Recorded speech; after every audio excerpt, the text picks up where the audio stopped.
Thank you very much, Gaurav, for those kind words. I feel very small when you mention me in that company. And I also want to thank Kate Chapman for her leadership over the years and her dedication.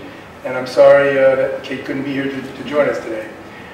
I'd like to start my comments today by extending my thanks to our hosts here in Kathmandu, and in particular to Kathmandu Living Labs for inviting me to speak at this very first State of the Map Asia conference. And also to congratulate KLL's Nama Budhanilkantha, and the network of open mappers that Nama has energized to make critical contributions to growing the digital map of Nepal at a time when it needed it the most. I was asked if I could address in my comments today how and why open mapping got its start within the US government, specifically within the Department of State where I work, to discuss some of the mapping projects my office has worked on, and also where I see the future of open mapping heading. My official position as the geographer of the US Department of State is rather unique, since there are not many other governments that have a geographer attached to its foreign ministry in official capacity to provide guidance to policymakers on geographic matters and international affairs, in particular those related to mapping policies and conventions. I should clarify first and foremost, I have no responsibilities for United States government data, geospatial information. My realm is purely international.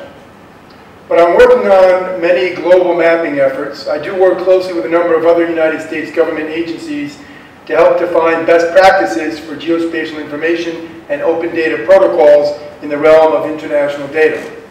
I work particularly closely with the State Department's sister agency, the United States Agency for International Development, USAID, but also with the Interior Department, with agencies like the Census Bureau and the U.S. Geological Survey, the National Geospatial Agency, the U.S. Army Corps of Engineers, NASA, and many others.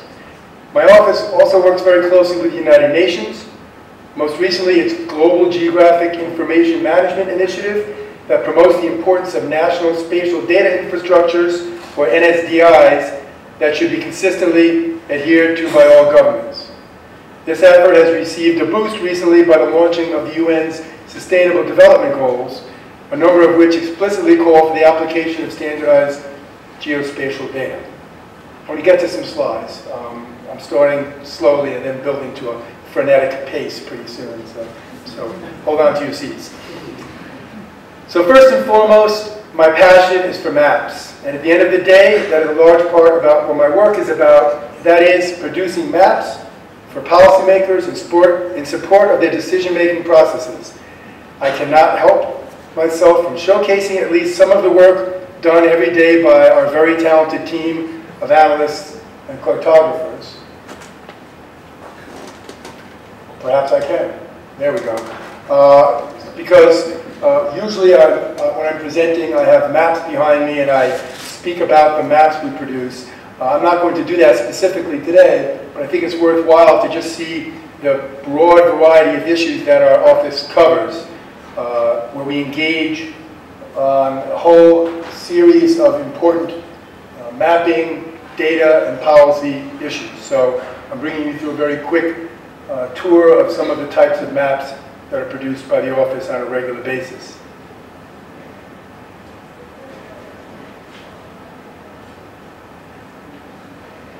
As you can see from these examples, my office works across a wide range of issues, but where we engage most with the open mapping community is on natural disaster preparation, mitigation, and response, on health monitoring and disease prevention, on stability promotion, in particular governance, elections, and disrupting illicit criminal networks, and on sustainable development, most notably in urban areas as the world becomes increasingly urbanized. Collectively, I refer to this suite of issues that our office works on as human security issues, or as I like to promote it, working on human geography, to understand people as well as places. I'll mention only briefly later in my comments about the Secondary Cities Open Mapping Initiative that my office oversees and the project we have implemented here in Pokhara, Nepal in partnership with Kathmandu Living Labs. There will be a session devoted entirely to secondary cities tomorrow afternoon, and I invite you all to attend that.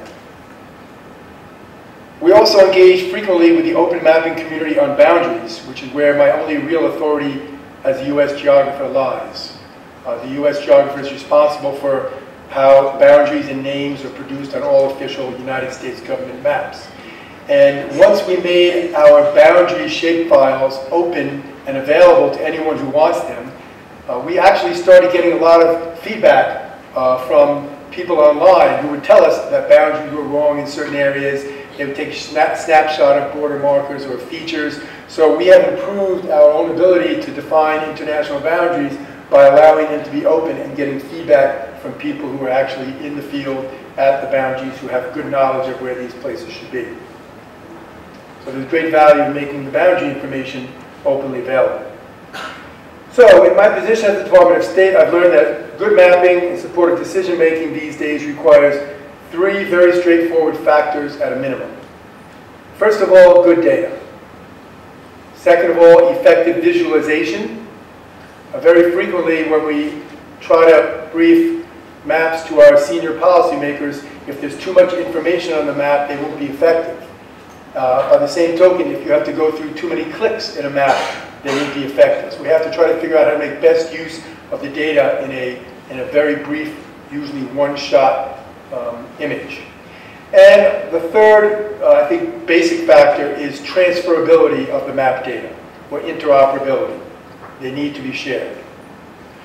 I would like to issue a reminder to the OpenStreetMap community that maps did exist before GIS and open mapping. All right? But what is most valuable about OSM and geographic information systems is the power of the data that lie behind the digital maps that are being generated by virtual armies of volunteers.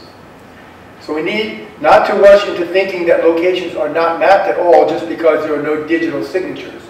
Most of the world is indeed mapped in one way or another. I was told by a colleague of mine once that there is no such thing as a data poor area, just areas where we may not know how or where to get the data. So the true value of open map data is that facts on the ground can be located, identified, edited, stored, and made available in a digital format that in the end promotes the democratization of data, information, and knowledge, and empowers both governments and its citizens. The World Bank's Open Data for Resilience initiative recognized that, and I quote, "To build resilient societies, policymakers and the public must have access to the right data and information to make good decisions. Sharing data and creating open systems promotes transparency, accountability, and ensures a wide range of actors can participate in the challenge of building resilience." And in fact, I noted just a couple of days ago a newspaper article from the Himalaya News Service that referenced a program earlier this week in Kathmandu titled "Rebuilding Safer Urban Spaces." This meeting called for the proper enforcement of the 2016 Nepali bylaws on settlement development, urban development, and building construction, noting that its success will depend on the conviction of citizens that these rules are for their own benefit and the capacity of local governments in strictly implementing these regulations. So in order to achieve these visions, what is needed are not just better maps, but map data that are current, accessible, shareable, accurate, trusted, and valued. I often say that the map data need to be useful, usable, and at the end of the day, used. If nobody uses them, the data may be outstanding, but they lose their value. But I want to go back now to my use of the word partnership earlier, because in my experience, building good open map data is founded on trust in like-minded mappers, whether they be institutional partners or total strangers. So in my office, about 10 years ago, right when open mapping was getting its launch, was first starting, we created a separate division called the Humanitarian Information Unit. And the Humanitarian Information Unit is based on partnerships with outside organizations, academic organizations, international organizations, NGOs, universities, US government organizations, and it's founded on transparency and openness in the way that we organize our information. Virtually every project my office takes on via its Humanitarian Information Unit leverages partnerships of trust we have developed over the years more than it does funding from a wealthy donor government. We work, for example, with NGOs in the field, the World Bank, Red Cross, and USAID in Washington, D.C., and a critical piece of the triad, I like to say, universities around the world. I refer to universities as islands of stability, because governments may change, NGOs may come and go, but universities remain a place where knowledge can be maintained, increased, and shared. Our office also co-sponsors mapathons. We make an effective use of an increasing cadre of virtual foreign service interns. We explore scientific aspects of open mapping technologies with organizations like the National Science Foundation and the National Academies of Sciences. And we've entered into partnerships with the National Geographic Society and professional geography associations like the Association of American Geographers and the American Geographical Society. And we get tremendous value from visiting scientists on fellowships like the American Association for the Advancement of Science and the Jefferson Science Fellows. In fact, one of our recent Jefferson Science Fellows, Dr. Melinda Latourie, is with us today, and she is the principal investigator of our Secondary Cities project, and she is here today to work on expanding on that project into a variety of cities throughout the region. Another one of our Jefferson Science Fellows, Dr. Dick Marston, a former president of the American Association of Geographers, is actually one of the world's leading geomorphologists with a specialty on mountain and water resource geography, and has done a great deal of his research over the years right here in Nepal. And yet another Jefferson Science Fellow who took up residence in my office was a former president of the American Geographical Society, and he was the one who first introduced me to rigorous participatory GIS with his Bowman expeditions, named after perhaps the most famous American geographer, and the only geographer ever to be named geographer to the president, Isaiah Bowman. This was about the process that I think everybody understands now, but back then was first being implemented, where it was more about open data than open mapping, and it came about at the same time as our previous administration in the United States institute an opendata.gov website and helped to launch the Intergovernmental Open Government Partnership, cementing a commitment to open data as a bipartisan U.S. government policy. So my office, anticipating the increase in the value of using imagery after the Haiti earthquake, which is a seminal moment in the world of open mapping, developed an initiative in 2010 that we called Imagery to the Crowd, where we made use of high-resolution satellite imagery that the U.S. could provide. We worked with the humanitarian OpenStreetMap team on its tasking manager so that we could have our volunteer mappers develop this process with HOT. And I have a timeline here that shows the top, which is where the humanitarian OpenStreetMap team was working on its development. At the same time, the U.S. government in my office was working on our development of a process where we could provide free of charge under a license that the U.S. government holds, process high-resolution current satellite imagery to a group of volunteer mappers. The project our office has instantiated as the MapGive project that was shown in the video earlier today, and we've done a number of work with mapathons around the world, including here in Kathmandu, with KLL, with the hurricane, with the typhoon in the Philippines. It's a lot easier to prepare for open data mapping if you have a typhoon rather than natural disaster. You can do both before and after imagery. You've seen that slide already. And our MapGive project now has been utilized well over 200 times. We participate in Open Geography Awareness Week. We run mapathons. We've had them at the White House.